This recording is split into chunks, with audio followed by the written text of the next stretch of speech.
José Luis Rivadeneira es el psicoanalista, Jorge, perdón, es psicoanalista. Es escritor, es poeta, y si es poeta será un poco loco. Nosotros vamos hasta allá, hasta donde el mundo se termina, como dijo el Papa Francisco cuando asumió. Vengo desde el final del mundo.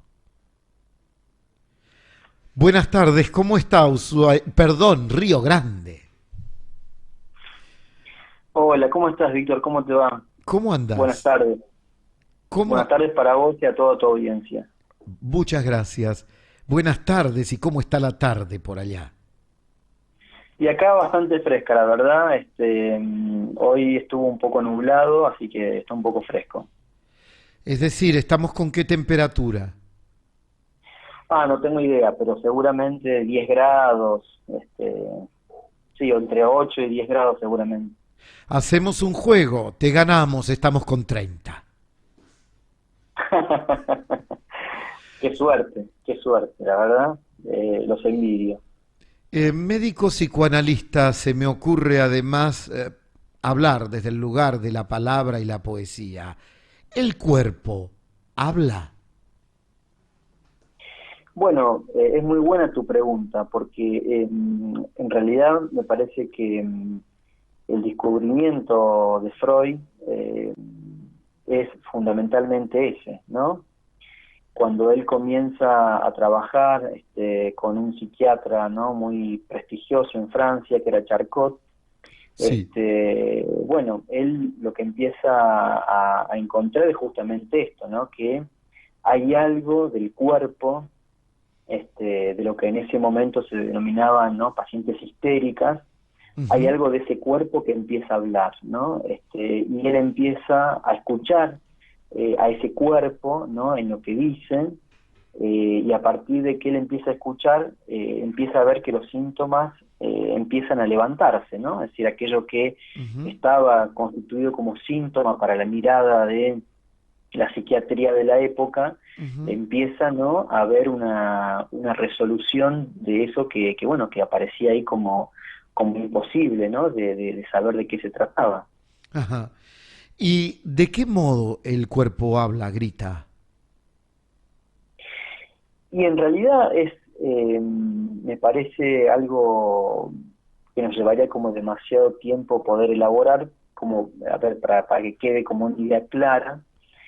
Eh, digamos, nosotros, eh, digamos, la pregunta que nos hacemos en el campo del psicoanálisis es si nosotros somos un cuerpo o tenemos un cuerpo, ¿no?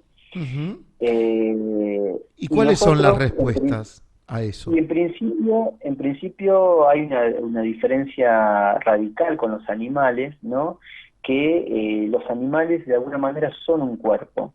Nosotros, a partir de que tenemos lenguaje, nuestro cuerpo se desdobla.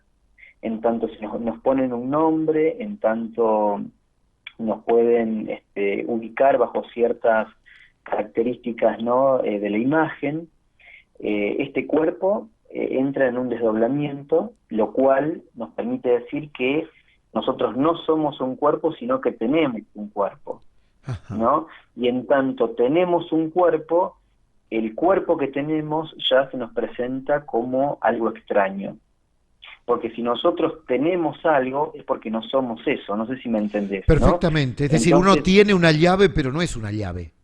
exactamente, exactamente. Entonces, eso, cuando nosotros decimos que el cuerpo habla, es justamente esto, ¿no? En esa partición que hay a partir de que hay lenguaje, es que, bueno, el cuerpo se nos presenta como algo siempre extraño, ¿no? Como algo siempre Ujú. que no podemos manejar, se nos presenta como algo ajeno, pero en realidad acá, digamos, lo interesante es que es como que tenemos una doble ajenidad, ¿no?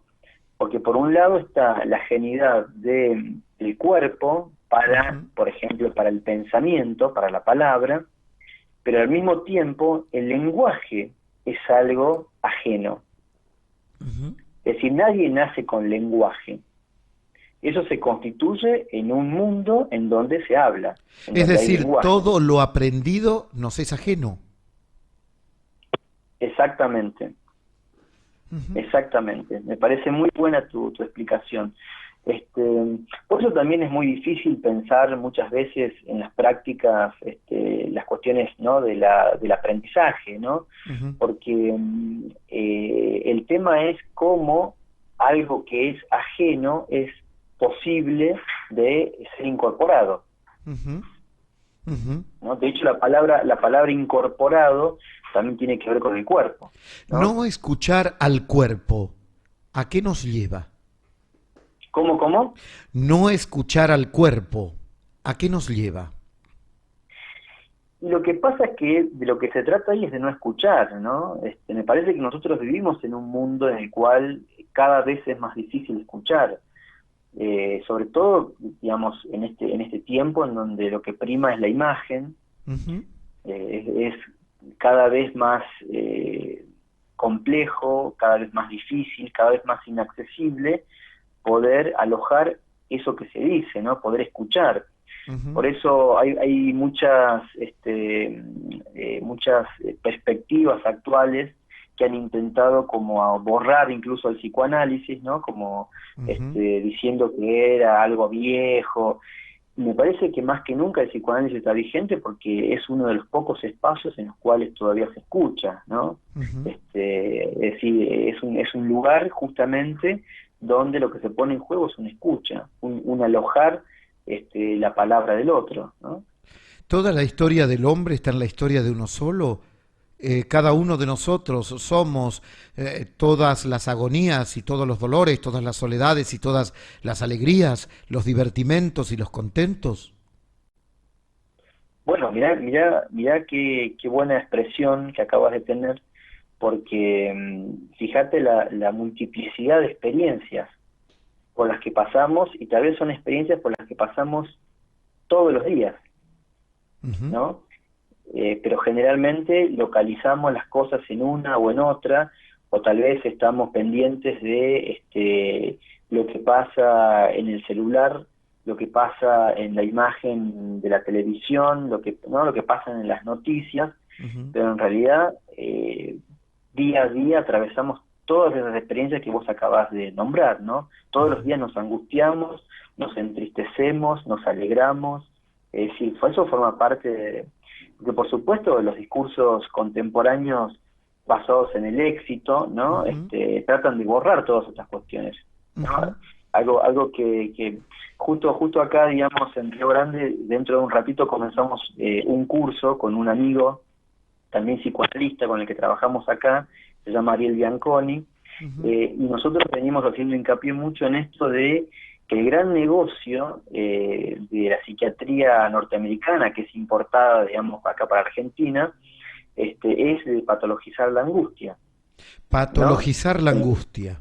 Claro, porque si se patologiza la angustia estamos todos enfermos, ¿Y qué porque ¿quién no tiene significaría en el angustia? lenguaje de Juan Calle patologizar la angustia? Y decir que las sensaciones, los sentimientos, los afectos que tenemos todos los días son productos de alguna enfermedad, Ujú. cuando en realidad tienen que ver con la vida misma, ¿no? Y esa vida está construida en un mundo de lenguaje, en un mundo en donde hablamos, y por lo tanto lo que tiene efecto de angustia tiene que ver con la relación que tenemos con la palabra, ¿no? Con el lenguaje. Ujú. Es decir, ¿podemos concluir esto con que somos de algún modo lo que decimos? Eh, podríamos, podríamos articular algo de esto. Sí, se podría, no sé si se podría decir, digamos, que somos lo que decimos, este, porque, a ver, siempre va a haber una imposibilidad de que se sustancialice, ¿no? Este decir. Por lo Ujú. tanto, en tanto estamos diciendo esto mismo, eh, digamos, también se genera una pérdida de eso que decimos. Ahora, el ser ¿no? humano, el hombre de hoy, el joven y el ya no tan joven, donde su vida pasa por la imagen del Instagram y por las fotos editadas y por adelgazarnos la cara y por alargarnos las piernas, y de algún modo hay un desdoble del ser, es decir, somos esto que somos, pero también eso, o eso es la negación de lo que realmente somos frente al espejo. No, yo lo leería de una manera, digamos, para poder pensar por qué se produce este fenómeno de estar, ¿no?, como captados en la imagen. ¿Por qué Ajá. es necesario armar una imagen? Y a mí me parece que de lo que esto da cuenta es justamente de un cuerpo que se desarma, ¿no? De un cuerpo que evidentemente necesita constituirse de alguna manera y lo hace a través de estas formas, ¿no? Me parece que, eh, digamos, la imagen lo que hace de alguna manera es generar una unidad en el cuerpo, ¿no? Nos brinda la posibilidad de tener una imagen unificada de algo. Ujú. Eh, y me parece que justamente en este tiempo, en donde digamos, no tenemos ideales demasiados, digamos, precisos, donde no hay brújula para algunas cuestiones, donde hay como una universalización del deseo, lo cual quiere decir que, eh, digamos, hay una lectura de la realidad en la cual somos todos subjetividades, somos todos particularidades, somos Ujú. todos singularidades. Ujú. Bueno, y eso lleva a una dificultad de poder tomar algo como un todo. Ujú. Claro, sin Y dudas. y la idea que teníamos nosotros era que de alguna manera éramos un todo, éramos un conjunto en un contexto, y esa idea también se va borrando. Ujú. Entonces, digamos, por añadidura, el cuerpo también, este cuerpo que se armaba en ese contexto, bueno, empieza a tomar otros caminos, ¿no? Y necesita sostenerse en otros lugares. El último libro que publicás es Odio a lo femenino. ¿Qué es el odio a lo femenino? Bueno, la idea del libro apunta, el libro contiene muchas otras cuestiones, ¿no? Por eso se llama El odio a lo femenino y otros ensayos, ¿no? Hay un apartado que tiene que ver con el odio a lo femenino y que apunta principalmente a pensar, justamente recién hoy, hace un ratito leía que hubo un femicidio, me parece que hoy mismo, ¿no?, de una mujer de 33 años, por un hombre también de 36 años de nacionalidad india, Basra Parmider se llama el hombre, que fue en Belzarfield, ¿no? Que la mató a la mujer porque supuestamente la mujer había sido infiel. Ujú. Bueno, y me terminé enterando que era el séptimo femicidio de la semana, ¿no? Una chica, Diana Almeida, en Buenos Aires, una chica, Brisa Méndez, de 13 años, en Buenos Aires, Gabriela Di Giorgio, de 36 años, en Santa ¿Qué Fe, lectura haces Ana de Laura, esto, ¿no? Jorge? Bueno, es algo que me parece que viene un poco a retratar, digamos, esta dificultad que aparece en poder pensar justamente lo que en el psicoanálisis le llamamos el deseo, ¿no?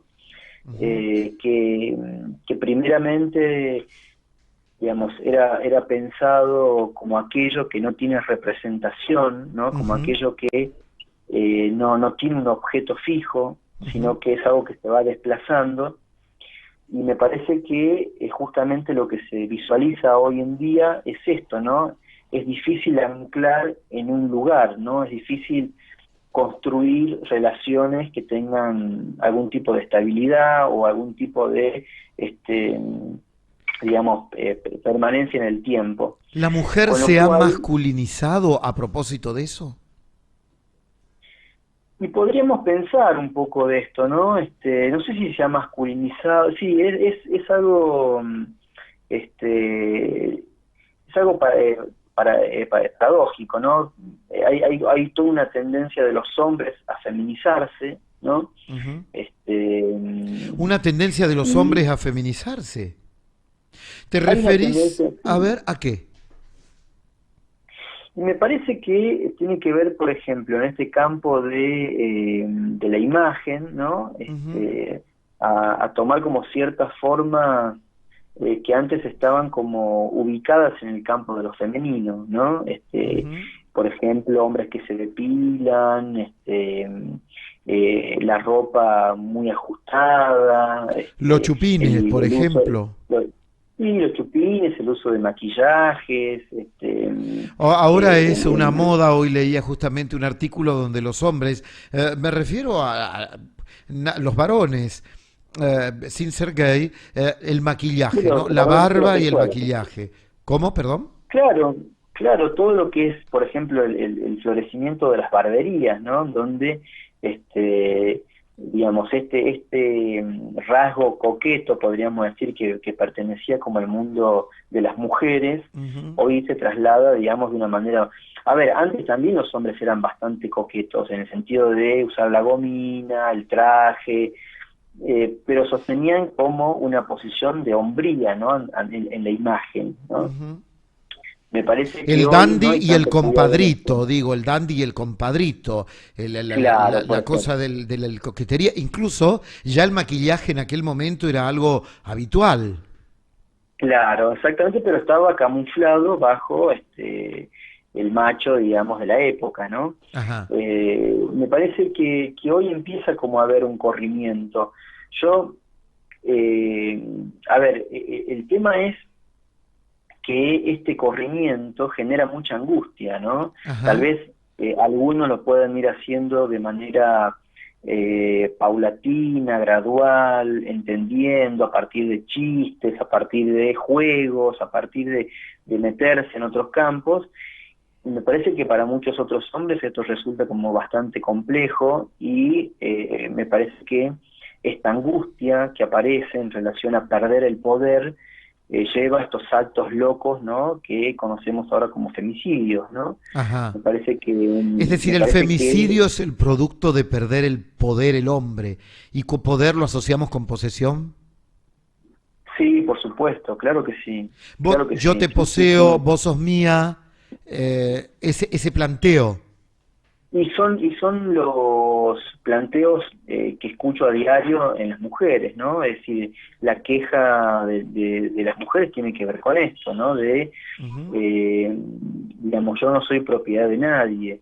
Pero me parece que no es solamente cuestión de mujeres y de hombres, me parece que esta cuestión de la posesión es algo que pasa tanto, también le pasa a los hombres, digamos, los hombres también han sido un objeto de posesión de las mujeres, es decir, esto en realidad lo que se abre es algo para tanto para hombres, para mujeres, sean heterosexuales, homosexuales, digamos, transexuales, es decir, tiene que ver con las relaciones y con cómo se van planteando las relaciones, cómo plantear un lazo con el otro, ¿no? Es decir, cómo es que se produce un lazo con el otro. Ujú. En tu libro vos abordás las locuras contemporáneas. ¿Cuáles son Sí. las locuras contemporáneas? Bueno, en el libro hago referencia a un fenómeno que por lo menos acá en Tierra del Fuego es muy común, que tiene que ver con las mudanzas, ¿no?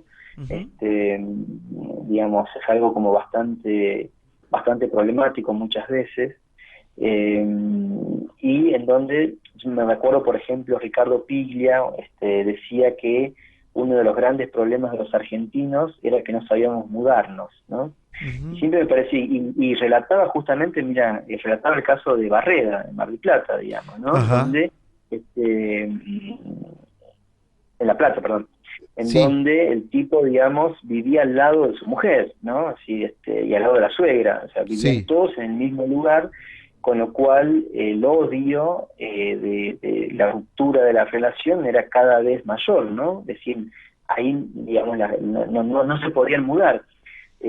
Por ejemplo, esto en donde aparece como muy un fenómeno de época, el tema de las prohibiciones de acercamiento, Ajá, ¿no? ajá. Cada vez es Las más común, no barreras. sé, las barreras, ¿no? Prohibición de acercamiento. Es necesario que aparezca una ley que venga a introducir un límite, ¿no? Entonces se producen prohibiciones de acercamiento. No sé cómo será en Corrientes, pero en Tierra del Fuego, por lo menos, los índices de violencia son altísimos, ¿no? De violencia de género. Entonces, digamos, me parece que están marcados estas locuras contemporáneas en todo este cambio que se produjo a partir de el avance del feminismo, ¿no? Que los feminismos que han podido reivindicar, ¿no? Un lugar de la mujer en la cultura que no había existido hasta hace poco tiempo. El feminismo Y es me parece, reivindicación, pero de algún modo también es heteronormatividad. Eh, no sé si tiene que ver con la heteronormativa. Me parece que lo que justamente lo que se plantea del feminismo es tratar de romper con lo heteronormativo, ¿no? Por supuesto que puede haber tal vez algunas prácticas que se tornen heteronormativas desde el feminismo mismo, Ajá, pero me parece que el espíritu apunta hacia otro lugar. Lo que pasa es que ahí estamos todos, me parece, andando a ciegas, ¿no? ajá. Entonces, ahí me parece que en donde estamos localizados actualmente me parece que es una pérdida de referencias. Por lo tanto, digamos, mujeres como hombres estemos identificados al género, digamos, que cada uno se identifique. Ajá. Me parece que estamos perdidos en cuanto a cómo hacer lazo con el otro, Desde, ¿no? Me parece que desde ese espacio, pregunto, y hablando de lazos y demás, hace muy poco leíamos unas declaraciones de Vanessa Shaw, justamente que es una transformista, una travesti, una figura legendaria de la revista, hablando de sí, Flor de la B y diciéndole, mientras tenga textual, sic, un garrote entre las piernas, no puede ser mujer. La- sí. el hecho de ser varón, hombre, digo, varón o mujer, se construye o mientras la biología y la conformación estructural tenga una determinada morfología, se es lo que esa morfología biológica da. ¿Soy claro en la pregunta? Sí, mira, en realidad, ¿Es nosotros verdad que, que pensamos, el género se construye desde lo a ver, si psicológico? nosotros pensamos que existen las cosas naturales, ¿no? Si pensamos que hay naturaleza, bueno, es imposible pensar otra cosa más que, digamos, la anatomía delimita, ¿no? Un poco lo que cada uno va a hacer. Ahora, me parece que esto también tiene que ver con las construcciones que se van haciendo en la cultura, es decir, por ejemplo, el concepto muy reciente, ¿no? De autopercepción, ¿no? Digamos que alguien digamos se identifique genéricamente a partir de lo que autopercibe. Ujú. Bueno, es algo que no existía hasta hace un tiempo, por lo tanto esto seguramente va a producir una modificación en la manera de nombrar, ¿no? Los cuerpos. Hablando de esto que vos decías de los cuerpos, que, ¿no? Cómo hablan los Sí, cuerpos, bueno, me parece que estas lo que son decíamos formas, antes, el cuerpo grita y el cuerpo habla. claro, exactamente, ¿no? Me parece que esas son formas de nombrar algo de eso, ¿no? De nuevas formas en que aparece el cuerpo y en cómo va a ser nombrado el cuerpo, ¿no? Es decir, esto que tengo, ¿cómo lo nombro? Ujú. Y me parece que asistimos a un tiempo de plasticidad en relación a eso, ¿no? Es decir, si es que hay movimientos que van generando una localización de nuevas formas, bueno, tiene que ver, digamos, eso es lo que está pasando. No sé si hay algo previo que era de esta manera, no, está pasando lo que está pasando hoy. Pregunto, Por supuesto que eso va a generar eso genera un conflicto con lo que de alguna manera estaba instituido, ¿no? A propósito de eso, ¿hay un nuevo erotismo? Seguramente, ¿no? Seguramente esto va delimitando un nuevo erotismo. Yo creo que cada vez más lo que se empieza a visualizar en la cuestión del erotismo, por lo menos el erotismo que se puede pensar en términos de actos sexuales, ¿no? Porque el erotismo en realidad tiene muchas vicisitudes, ¿no? Y un Es decir, amplio espectro. en tanto hay lenguaje, hay erotismo, es decir, el erotismo tiene que ver con el deseo, ¿no? Entonces, en todas las prácticas humanas hay erotismo. Que después se lo reprima es otra cuestión, pero me parece que Claro. erotismo hay en todas las prácticas En humanas, esto que es decir, estamos haciendo hay un flujo erótico enorme en el diálogo. por supuesto, un docente cuando enseña a sus alumnos, digamos, no hay otra forma de enseñar que no sea a través del erotismo, pero no hay que confundir erotismo con genitalidad, no hay Claro. que confundir, el erotismo tiene que ver con el deseo, y el deseo tiene que ver con la posibilidad de que haya movimiento en el mundo. Entonces, me parece que el punto es ese, ¿no? Poder entender, cuando hablamos de erotismo, a qué nos estamos refiriendo. No tiene que ver en sí mismo con el acto sexual, por ejemplo, Sin ¿no? dudas. Sí, Pero sí, hoy, sí, sí. pero hoy en esta generación millennials hay otros espacios diversos para el erotismo. Y, pero vos imaginate por qué estamos todo el tiempo escribiendo y hablando en las redes sociales. Es decir, el erotismo muchas veces pasa por lo que pasa ahí, ¿no? De hecho, El hace erotismo poquito pasa veía. por lo que pasa ahí muchas veces. Qué interesante, ¿no? Qué Sí, pero fenómeno. hace poquito, capaz que recibiste en algún momento estas cadenas que aparecen, ¿no? En donde se plantea que la manera de tener confianza con el otro, por ejemplo, es darle la clave del Facebook, darle la Sí, clave de, sí, sí, ¿no? sí. Es decir, porque evidentemente mucho pasa por ahí, los grupos de WhatsApp, las charlas de WhatsApp, los mensajes, bueno, lo de Instagram, por ejemplo, ¿no? Mostrar, poner las imágenes y bueno, ¿La son todos fidelidad intentos. o la infidelidad hoy sigue siendo lo mismo o ha mutado? ¿Te hablan en la consulta tirados en el diván? ¿Te hablan de infidelidad como valor, o mejor dicho, de la fidelidad como valor y de la infidelidad como antivalor o preocupación o de algún modo hasta culpa? Me parece que sí, ¿eh? Sí, sí, esto aparece todo el tiempo como una cuestión de la época, ¿no? Lo que pasa es que tiene que ver justamente con esto que hablábamos recién de los lazos. En tanto hay, digamos, una dificultad de pensar al lazo en términos, digamos, de posesión, eh, por supuesto que el fantasma de la fidelidad y la infidelidad está todo el tiempo. Por eso digo que es un camino que se está recién empezando a abrir, porque creo que los fantasmas que más aparecen tienen que ver con esto, ¿no? Los fantasmas de la infidelidad.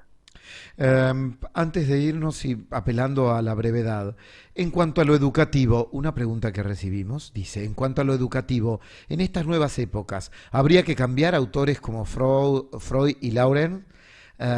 Dice, me refiero a aquellos que se están formando en lo educativo. En lo educativo, mira, en realidad a mí me parece que yo trabajo, digamos, también dando clases y yo trabajo mucho a Freud porque me parece que tiene una lucidez, digamos, como nadie en relación a las cuestiones de la sexualidad. De hecho, la ley de educación sexual integral, ¿no? Pensando, digamos, un lugar en el cual se puede pensar la sexualidad de manera, digamos, como más concreta,